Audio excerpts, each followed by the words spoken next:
अस्सलाम वालेकुम नाजरीन, मैं हूं मोहम्मद शहजाद और आप देख रहे हैं मेरा यूट्यूब चैनल। मुस्लिम लीग नून के कल्चर विंग के रहनुमा ताहिर अंजुम की पंजाब असम्बली के बाहर एक खातून कारकुन की जानब से धुलाई की गई। मुक्के मारे गए, थप्पड़ मारे गए, उनके कपड़े फाड़े गए, गालियां दी गईं। ये कहा गया कि यह मरियम का कुत्ता है, ये बेशर्म इंसान है, ये घटिया इंसान है, ये इमरान खान को गालियां देता है, ये खान के ख़िलाफ़ बकवास करता है। खान जो कि जेल के अंदर है, ये उसके ख़िलाफ़ घटिया ज़ुबान इस्तेमाल करता है, रोज़ाना बेहुदा वीडियोज़ बनाता है। इस खातून का नाम अनीला बताया जाता है। पंजाब असम्बली के बाहर भूख हड़ताली कैंप लगा हुआ है और बदकिस्मती से ताहिर अंजुम साहब भी वहाँ अपनी गाड़ी में पहुँच गए। वहाँ पर इस अनीला नामी खातून ने उनको तशद्दुद का निशाना बनाया।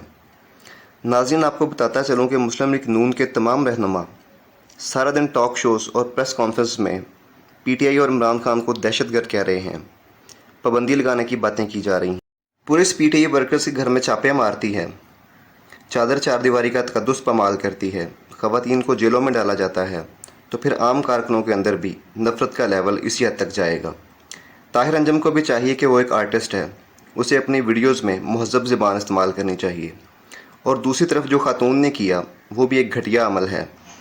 इस औरत को ज़ेब नहीं देता कि वो किसी मर्द के कपड़े फाड़ दे या किसी पे तशद्दुद करे।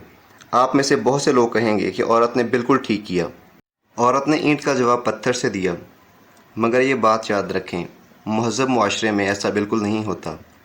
ये बात अपनी जगह कि पाकिस्तान में अब कुछ भी महज़ब नहीं रहा। यहाँ पर मैं एक और बात करूँगा, मैं ताहिर अंजुम को दाद दूँगा। ताहिर अंजुम को खातून ने थप्पड़ मारे, मुक्के मारे, उनके कपड़े फाड़े, मगर ताहिर अंजुम ने खातून पर हाथ नहीं उठाया। औरत ने गालियाँ भी दीं, घटिया गुफ्तगू भी की, मगर ताहिर अंजुम ने औरत पर बिल्कुल हाथ नहीं उठाया। सियासत के अंदर इस चीज़ की कोई गुंजाइश नहीं होनी चाहिए कि आप गलीज़ ज़ुबान इस्तेमाल करें, आप लोगों के कपड़े फाड़ें। आप चाहे किसी भी जमात को सपोर्ट करें, खान को सपोर्ट करें, नून लीग को सपोर्ट करें या पीपल्स पार्टी को सपोर्ट करें, किसी भी जमात को सपोर्ट करें, मगर अखलाकियात का दामन अपने हाथ से ना छोड़ें। अपने हक़ के लिए पुरअमन तरीके के साथ अपना एहतजाज रिकॉर्ड करवाएं और अपनी आवाज़ बुलंद करें।